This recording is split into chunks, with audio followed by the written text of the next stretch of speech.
નમસ્કાર મિત્રો, સ્વાગત છે તમારું ગુજરાત માહિતી યુટ્યુબ ચેનલમાં। આજના તાજા અને મહત્વના આપ સૌનો ઉપયોગી એવા 20 મોટા સમાચાર વિશે આ વિડીયોમાં વાત કરીશું, તો છેલ્લે સુધી જોતા રહેજો। આજના સૌથી પહેલા સમાચાર વિશે વાત કરીએ તો રાજ્યમાં આજે પણ ગરમી ભૂકા કાઢશે।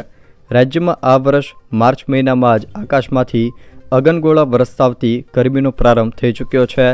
છેલ્લા 3-4 દિવસથી મોટાભાગના શહેરોમાં ગરમીનો પારો 40 ડિગ્રીને પાર પહોંચી જતા લોકોએ બપોરના સમયે તો બહાર નીકળવું પણ મુશ્કેલ બન્યું છે। જોકે આજે પણ આખરી ગરમીનો સામનો કરવા તૈયાર રહેવું પડશે।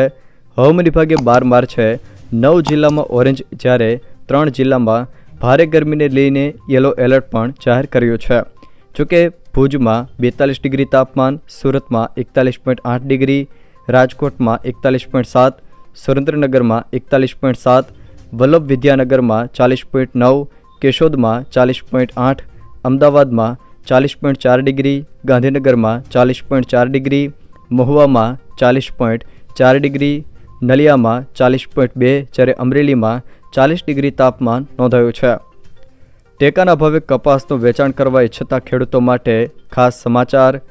ભારત સરકારના જાહેર સાહસ ભારતીય કપાસ નિગમ લિમિટેડ દ્વારા આગામી સપ્ટેમ્બર 2025 સુધી કપાસની ખેડૂતો પાસેથી ટેકાના ભાવે ખરીદી કરવામાં આવશે। ભારત સરકારે કપાસ માટે પ્રતિ ક્વિન્ટલ ₹7,471 ટેકાનો ભાવ જાહેર કર્યો છે। ટેકાના ભાવે કપાસનું વેચાણ કરવા ઈચ્છતા રાજ્યના ખેડૂતોએ આગામી તારીખ 15 માર્ચ 2025 સુધીમાં ખરીદ કેન્દ્રો ખાતેથી ભારતીય કપાસ નિગમના ઈ-માર્કેટ પોર્ટલ ઉપર નોંધણી કરાવવાની રહેશે। આ સમય મર્યાદામાં અરજી કરી હશે તેવા ખેડૂતો પાસેથી જ કપાસની ટેકાના ભાવે ખરીદી કરવામાં આવશે। ભારતીય કપાસ નિગમ દ્વારા અમદાવાદ ઝોનના ખેડૂતો માટે બહાદુરપુર, બાવળા, બોડેલી, ચાણસ્મા, ડભોઈ, દહેગામ, ધંધુકા, ધોળકા, હાંડોદ, હારીજ, હિંમતનગર, ઈડર, ચાદર, કલેડિયા, કપડવંજ, કરજણ, કોસિન્દ્રા, કુકરમુંડા, માણસા, નસવાડી, નિજર, પાલેજ, પાવી જેતપુર, સમલાયા, સાઠંબા, તલોદ, વડાલી, વાલિયા, વિજાપુર અને વિસનગર ખાતે ખરીદ કેન્દ્રો કાર્યરત કરવામાં આવ્યો છે। તેવી જ રીતે રાજકોટ ઝોનના ખેડૂતો માટે અમરેલી, બાબરા, બગસરા, રાજુલા, સાવરકુંડલા, દામનગર, ટીંબી, ખાંભા, ગારિયાધાર, મહુવા, પાલિતાણા, ઉમરાળા, તળાજા, બોટાદ, ઢસા, રાણપુર, ગઢડા, ભાણવડ, ઉના, ધ્રોલ, જામજોધપુર, જામનગર, કાલાવાડ, માણાવદર, અંજાર, ભુજ, માંડવી, હળવદ, મોરબી, વાંકાનેર, પોરબંદર, ધોરાજી, ગોંડલ, જસદણ, જામકંડોરણા, જેતપુર, કોટડા સાંગાણી, રાજકોટ, ઉપલેટા, ચોટીલા, ધ્રાંગધ્રા, લીંબડી, વઢવાણ અને લખતર ખાતે ખરીદ કેન્દ્રો કાર્યરત કરવામાં આવ્યા છે। એટલે કે આ સ્થળેથી કપાસનું ટેકાના ભાવે ખરીદી કરવામાં આવશે। આ સંદર્ભે ખેડૂતોની સમસ્યા અથવા તો કોઈપણ ફરિયાદ માટે તમે વોટ્સએપ હેલ્પલાઇન નંબર +91 77 18 95 57 28 જાહેર કરવામાં આવ્યો છે। ખેડૂતો આ નંબર પર મેસેજ મોકલીને સમસ્યા અથવા તો પોતાની ફરિયાદો પણ નોંધાવી શકે છે। આરબીઆઈ બહાર પાડશે ₹100 અને ₹200ની નવી નોટો। ભારતીય રિઝર્વ બેન્કે ₹100 અને ₹200ની મૂલ્યની નોટોને લઈને મહત્વનો નિર્ણય લીધો છે, જેમાં 100 અને 200ના મૂલ્યની નવી નોટો છાપવામાં આવશે। આ નોટોમાં મહાત્મા ગાંધી નવી સિરીઝમાં ₹100 અને ₹200 મૂલ્યની નોટો બહાર પાડવામાં આવશે, જેના પર નવનિયુક્ત ગવર્નર શ્રી સંજય મલ્હોત્રાના હસ્તાક્ષર હશે। આરબીઆઈએ કહ્યું છે કે જૂની ₹100ની અને ₹200ના મૂલ્યની નોટો કાયદેસર ટેન્ડર તરીકે ચાલુ ચલણમાં રહેલી જૂની નોટોની માન્યતા પર કોઈ અસર થશે નહીં, એટલે કે જૂની નોટો પણ શરૂ રહેશે। કચ્છમાં એક જ દિવસમાં ભૂકંપના 2 આંચકા આવ્યા। કચ્છની ધરા ફરી એકવાર ધ્રુજી ઉઠી છે। એક જ દિવસમાં 3ની તીવ્રતાનો અને 2.8ની તીવ્રતાના ભૂકંપના 2 આંચકા અનુભવાયા છે। અહીં રાપરમાં ભૂકંપનો આંચકો અનુભવાયો છે। મળતી માહિતી અનુસાર ગઈકાલે સવારે 11:12 ભૂકંપનો આંચકો અનુભવાયો હતો। રિક્ટર સ્કેલ પર આ ભૂકંપની તીવ્રતા 3ની નોંધાઈ હતી। જોકે આ ભૂકંપનું કેન્દ્રબિંદુ રાપરથી 16 કિલોમીટર દૂર નોંધાયું હતું। આ ભૂકંપની 1 મિનિટ પહેલાં 2.8ની તીવ્રતાનો બીજો ભૂકંપ પણ આવ્યો હતો, જેનું કેન્દ્રબિંદુ ભચાઉના ઉત્તર પૂર્વમાં હતું. હવે ભયંકર તાપમાં સિગ્નલમાં નહીં ઊભા રહેવું પડે. ગુજરાતમાં ગરમીનો પારો સતત વધી રહ્યો છે. અમદાવાદ જેવા શહેરોમાં બપોરે બહાર નીકળવું કપરું બની રહ્યું છે. એવામાં લોકોને ગરમીથી રાહત આપવા માટે અમદાવાદ મ્યુનિસિપલ કોર્પોરેશન દ્વારા એક મહત્વનો નિર્ણય લેવામાં આવ્યો છે, જેમાં હવે ગરમીમાં વાહન ચાલકોને સિગ્નલના કારણે તડકામાં તપવું નહીં પડે અને સવારે 11 વાગ્યાથી લઈને સાંજે 5 વાગ્યા સુધી ટ્રાફિક સિગ્નલ બંધ કરવાનો નિર્ણય લેવામાં આવ્યો છે. હવે રત્ન કલાકારો હડતાળ પર ઉતરશે. રાજ્યમાં વધુ એક આંદોલનના મંડાણ થઈ રહ્યા છે. 30 માર્ચથી રત્ન કલાકારો હડતાળ પર ઉતરશે. ડાયમંડ વર્કર એસોસિએશન દ્વારા 6 મુદ્દે સરકારને રજૂઆત કરવામાં આવી છે.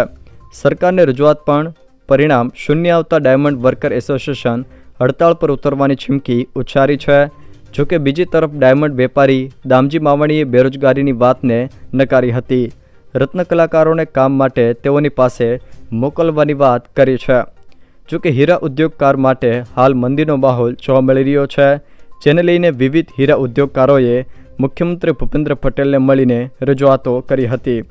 રત્ન કલાકારોને કોઈ મદદ કરવામાં આવે તેવી રજૂઆત થઈ કે કેમ છેલ્લા 2 વર્ષથી પોલિશ હીરામાં વેપારમાં ઘટાડો નોંધાયો. સાથે જ રત્ન કલાકાર કલ્યાણ બોર્ડની રચના કરવા, ઉદ્યોગ માટે પેકેજ જાહેર કરવા, વ્યવસાય વેરો નાબૂદ કરવા, આપઘાત કરનાર રત્ન કલાકારના પરિવારોને મદદ કરાય તેવી સીએમને રજૂઆત કરાય છે. અંબાલાલ પટેલની રાહત આપતી આગાહી. ગુજરાતમાં ગરમીનો પારો વધ્યો છે. ઘણા વિસ્તારોમાં લોકો પરસેવે રેબઝેબ થઈ રહ્યા છે. આ વચ્ચે અંબાલાલ પટેલે રાહતના સમાચાર આપ્યા છે. તેમણે આગાહી કરી છે કે 15 માર્ચથી ગરમીમાં આંશિક ઘટાડો થશે. કેટલાક વિસ્તારોમાં મહત્તમ તાપમાન 33થી 36 ડિગ્રી રહી શકે છે. ઉત્તર અને મધ્ય ગુજરાતના ભાગોમાં 34થી 36 ડિગ્રી, જોકે દરિયાકાંઠાના ભાગોમાં મહત્તમ તાપમાન 33 ડિગ્રી રહી શકે. જોકે હોળીના દિવસોમાં હવામાનમાં પલટો આવી શકે તેવું અંબાલાલ પટેલે જણાવ્યું છે. આરટીઆઈ કરીને તોડબાજી કરનારાનો મરો. વિધાનસભામાં ગૃહ રાજ્યમંત્રી હર્ષ સંઘવીની મહત્વની જાહેરાત કરી છે. આરટીઆઈના નામે તોડ કરનારા તોડબાજો પર એક્શન લેવાશે. પોલીસ અને એસીબી કચેરીની યાદી બનાવીને કાર્યવાહી કરશે. હર્ષ સંઘવીએ કહ્યું કે આરટીઆઈના નામે ધંધો કરનારાઓ ગુજરાત છોડીને ભાગી ગયા. અત્યાર સુધીમાં 41 ગુનાઓ દાખલ કરવામાં આવ્યા. તો બીજી તરફ સુરતના સચિનમાંથી આરટીઆઈના નામે તોડ કરનારો ક્રાંતિ ધર્મના સહતંત્રીની પણ ધરપકડ કરાયો છે. વિધાનસભા અધ્યક્ષની ધારાસભ્યોને કડક સૂચના. કોઈપણ સભ્ય અધ્યક્ષની સંમતિ વિના રેકોર્ડિંગ પ્રદર્શિત નહીં કરવાની સ્પષ્ટ સૂચના આપી. કોઈપણ સભ્ય અધ્યક્ષની સંમતિ વિના રેકોર્ડિંગ પ્રદર્શિત નહીં કરી શકે. સૂચનાનું પાલન નહીં કરનારા સભ્ય સામે કડક કાર્યવાહી થશે. જોકે ગૃહમાં આપેલી સૂચનાનો તાત્કાલિક અમલ કરવા અધ્યક્ષ શંકરભાઈ ચૌધરીની તમામ સભ્યોને ટકોર પણ કરી હતી. ગાંધીનગરમાં ટેટ 1 પાસ ઉમેદવારોનું ઉગ્ર વિરોધ પ્રદર્શન. ટેટ 1 પાસ શિક્ષક ભરતીમાં જગ્યા વધારવાની માંગ સાથે ગાંધીનગરમાં જીવરાજ મહેતા ભવન ખાતે વિરોધ પ્રદર્શન કરવામાં આવ્યું હતું. આ દરમિયાન પોલીસે ટીંગાટોળી કરીને ઉમેદવારોને ડિટેન કરી લીધા હતા. આ વચ્ચે એક ઉમેદવારની તબિયત લથડી જતાં તેને સારવાર અર્થે લઈ જવાયો હતો. રાજકોટ માર્કેટયાર્ડમાં જીરું અને ઘઉંની રેકોર્ડ બ્રેક આવક.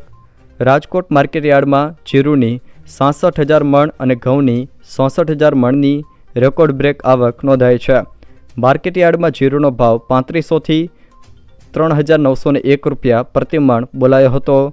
ટુકડા ઘઉંના ભાવ 491થી 550 રૂપિયા અને લોકવન ઘઉંના ભાવ 497થી 521 રૂપિયા સુધી પહોંચ્યા હતા. ગરમીને લઈને શાળાના સમયમાં ફેરફાર. એએમસીના હીટ એક્શન પ્લાનને લઈને સ્કૂલ બોર્ડે શાળાના સમયમાં ફેરફાર કર્યો છે. ઉનાળુ વેકેશન સુધી શાળાના સમયમાં ફેરફાર કરાયો. 5 મેથી ઉનાળુ વેકેશન શરૂ થવાનું છે. સવારની પાળીનો સમય 7થી લઈને 12 અને બપોરની પાળીનો સમય 12થી 5નો કરાયો છે. જોકે હજુ પણ શાળાના સમયમાં ફેરફાર કરવા શિક્ષક યુનિયનોની માંગણી છે. દર મહિને મળશે 5,000 રૂપિયા. પીએમ ઇન્ટર્નશીપ સ્કીમ હેઠળ તમે અરજી કરી શકો છો. પીએમ ઇન્ટર્નશીપ યોજના માટે અરજી કરવાની છેલ્લી આ મહિનાની 31મી તારીખ સુધી લંબાવવામાં આવી છે. તે હેઠળ એસએસસી, ઇન્ટર, ડિપ્લોમા, આઈટીઆઈ અથવા તો ડિગ્રી ધરાવતા 21 થી 24 વર્ષની વય જૂથના બેરોજગાર દેશની ટોચની 5000 કંપનીઓમાં 1 વર્ષની ઇન્ટર્નશીપ કરી શકશે. તેમને મહિને 5000 રૂપિયાનું સ્ટાઇપેન્ડ અને 6000 રૂપિયાની એક સહાય મળશે. આવક વાર્ષિક 8 લાખથી ઓછી હોવી જોઈએ. અરજી કરવા માટે તમે PM ઇન્ટર્નશીપ સ્કીમની ઓફિશિયલ વેબસાઇટ પર જઈને અરજી કરી શકો છો. ગરમીને લઈને AMCનો વધુ એક મહત્વનો નિર્ણય. AMTS ડેપો, મોટા જંકશન તેમજ તમામ કન્સ્ટ્રક્શન સાઇટ પર ORS પેકેટ અને પીવાના પાણીની વ્યવસ્થા કરાશે. બપોરના 12 થી 4 કન્સ્ટ્રક્શન સાઇટ પર કામ બંધ રાખવાની સૂચના અપાય. ધાર્મિક સ્થળો પર ખુલ્લા પગે ચાલતા સાધકો માટે સફેદ પટ્ટા લગાવાશે. ટ્રાફિક સિગ્નલ બપોરે 12 થી 4 બંધ રહેશે. હીટ વેવના કેસોને લઈને LG હોસ્પિટલ, શારદાબેન હોસ્પિટલમાં અલગ વોર્ડની પણ વ્યવસ્થા કરાશે. હોળીના તહેવાર ટાણે શિક્ષકોનો પગાર અટવાયો. સરકારી શાળાઓમાં ભણાવતા શિક્ષકોને હોળી ધૂળેટી તેમજ રમજાનના તહેવાર ટાણે જ પગારની રામાયણ થઈ છે. સામાન્ય રીતે 1 તારીખ આસપાસ પગાર થઈ જતો હોય છે, પરંતુ માર્ચના 10 દિવસથી પણ વધુ સમય થયો છતાં પગાર થયો નથી. સ્કૂલ બોર્ડમાં 400થી વધુ શાળાઓમાં 4000 જેટલા શિક્ષકો ફરજ બજાવે છે, જેમને હાલ તહેવાર ટાણે મુશ્કેલી વેઠવાનો વારો આવ્યો છે. જો મિત્રો આ વિડીયો તમને પસંદ આવ્યો હોય તો વિડીયોને લાઇક કરો, તમારા મિત્રો સાથે શેર કરો અને જો તમે અમારી ચેનલમાં નવા હો તો ચેનલને સબસ્ક્રાઈબ જરૂર કરજો, જેથી મારા આવનારા તમામ વિડીયોની માહિતી તમારા સુધી પહોંચી શકે.